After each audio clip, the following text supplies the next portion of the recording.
చాలా మందికి చికెన్ కన్నా చేపల పులుసు అంటే చాలా ఇష్టం. అలాంటి వాళ్ళకి కొన్నిసార్లు చేపల పులుసు కుదురుతుంది, కొన్నిసార్లు కుదరదు. కాబట్టి ఈజీగా సింపుల్ గా ఎలా చేసుకోవాలో చూసేద్దాం. ఇంట్లో మామిడికాయ ఉంది, చేపల పులుసులోకి మామిడికాయ వేస్తే కాంబినేషన్ అదిరిపోద్ది. కాబట్టి వేసేసుకుందాం. ఒక టమాటో, ఒక ఎర్రగడ్డ, ఒక ఎండుమిర్చి, 2 పచ్చిమిర్చి, కరివేపాకు, అలానే 4 తెల్లగడ్డలు. అలానే చేపల పులుసులోకి వడియం వేస్తే టేస్ట్ ఇంకా పెరిగిపోతుంది. చేపల పులుసులోకి మెయిన్ ఏంటబ్బా అనేసరికి వచ్చేది చింతపండు రసం. దాన్ని అయితే ముందుగా పక్కన పెట్టేసుకుందాం. పెనం పెట్టేసి ఆయిల్ అయితే వేసేసుకుందాం. అదేనండి నేను చెప్పానుగా వడియం అని చెప్పి, దాన్ని అయితే వేసేసుకుందామండి.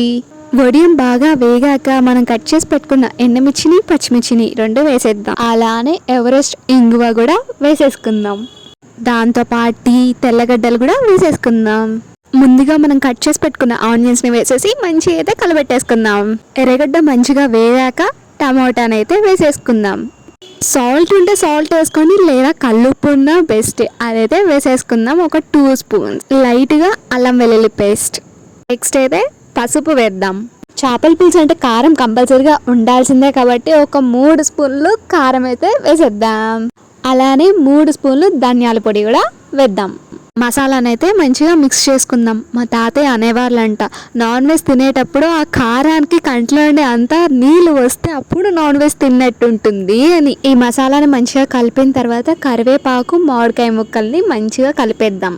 కప్పులో ముందే మనం తీసి పెట్టుకున్న చింతపండు రసాన్ని ఇప్పుడు ఆ మామిడికాయ మసాలాలో అయితే వేసేద్దాం. దానిపైన మూత లైట్గా పెట్టేసి క్లోజ్ చేసేద్దాం.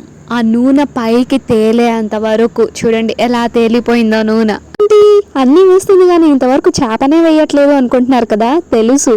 ఇప్పుడైతే చేపలని వేసి ఒక్కొక్క ముక్కకి కొంచెం గ్యాప్ అయితే పెడదాం. మళ్ళీ ఉడికేటప్పుడు మెత్తగా అయిపోతాయని.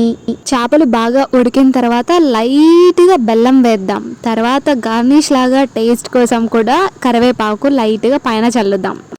మన చేపల పులుసు అయితే రెడీ అయిపోయింది. ఎవరైనా చేసుకోగలరు, ఈజీగా అయిపోయింది కదా. ఒకసారి మీరు కూడా చేసి టేస్ట్ చేసి ఎలా ఉందో చెప్పేయండి. అలా చూసి వెళ్ళిపోతారా? మన ఛానల్ని కొంచెం సపోర్ట్ చేయొచ్చు కదబ్బా.